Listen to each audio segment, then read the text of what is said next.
السلام عليكم ورحمه الله بكم في القناه ديالي. اليوم ان شاء الله تحضروا معايا مسمن ديال الفرن كيجي زوين بزاف. عندي هنا طحين، غندير عليه نص معلقه صغيره ديال الخميره ديال الحلوه، ما تكثروش لانه هو ما كيبغيش يكون يعني السمك ديالو غليظ. غير نص معلقه صغيره. عندي هنايا سكر سنيده، معلقه كبيره ديال السكر سنيده لان مازال غنديروا فيه السكر من الداخل. داكشي علاش غادي نديرو غير معلقه كبيره عامره. وغندير هنا شويه ديال الخميره ديال الحلوه لان درت شويه ديال الخميره ديال الخبز، غير شويه لان درنا الخميره ديال الحلوه. والملحه، جاب معلقه صغيره ديال الملح. وغنزيدو عليه معلقه كبيره ديال الزيت، معلقه كبيره. صافي وغادي نجمعو هاد المكونات هادي بالماء دافي، العجينه تكون رطبه وما تكونش لاصقه في اليدين. المهم انا غادي نجمعها ومن بعد نجمعها غادي نوريكم الشكل ديالها. هذا الشكل ديال العجينه كما كتشوفوا كتجي رطبه.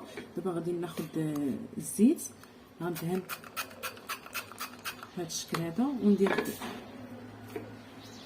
بريصات بحال هكا صغار على حسب الحجم نتوما قداش بغيتو. انا غادي نديرهم ما صغار ما كبار، يعني متوسطين هذا الشكل هذا.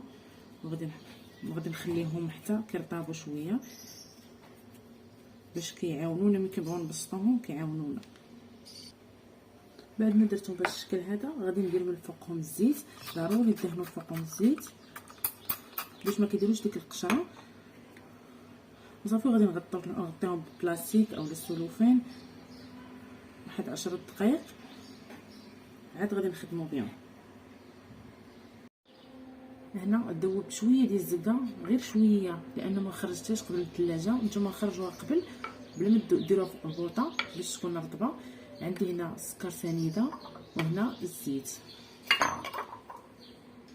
غادي ناخذ كره وحده من بعد ما ارتاحوا. غادي نبسطها بشويه ديال الزيت حتى ترجع رقيقه.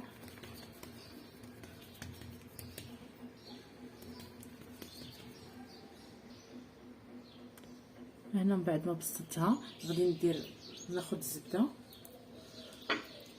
بهذا الشكل هذا باش كتجيني مورقه. داكشي علاش قلت لكم خرجوها قبل من الثلاجه باش كتعاون. هذا الشكل هذا الزبده هي اللي كتعطي هذاك التوريقه. وغادي ندير لها هذا الشكل هذا مربع العادي ديال المسمن. واخا تقطع لكم ماشي مشكل لان مازال غادي نغطيوها بكره واحده اخرى.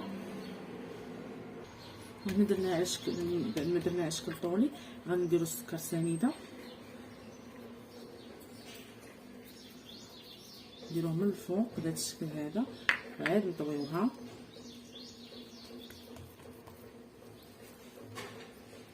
وغادي نخليوها باش نسرحوا الكره الاخرى. حتى هي نفس الشكل. غادي نديروا لها الزيت. هنا من بعد ما سرحناها مزيان بالزيت غناخذوا كي درنا الاولى ناخذوا الزبده وحاولوا هذه ما تجيش مقطعه. ونرشوا شويه ديال السكر سنيده، رشيشه خفيفه ديال السكر. وغنديروا فوق وسط منها هاد الاولى اللي درنا وغنسدوا عليها بهذا الشكل هذا بهذا الشكل. ونزيدوا شويه الزبده. كل ما درتو الزبده راه كيعطيكم نتيجه زوينه. صافي وغادي نسدوه بهذا الشكل هكا وغادي نخليوهم كيرتاحوا بيننا. سالينا الكريات الاخرين. انا من بعد ما ساليت الكميه اللي عندي بسطتهم درتهم في اللاطه وغادي نخليهم واحد 10 دقائق يرتاحوا. ومن بغي ندخلهم غنرش عليهم واحد رشه خفيفه ديال السكر سنيده اختياري.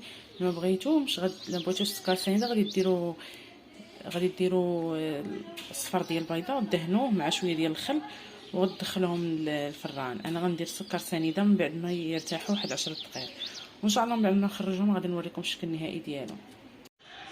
وهذا الشكل النهائي ديال مسمن كيجي غزال بزاف، المذاق ديالو رائع. كنتمنى لكم تجربوه وينال اعجابكم. شكرا لكم على المتابعه وبالصحه والراحه.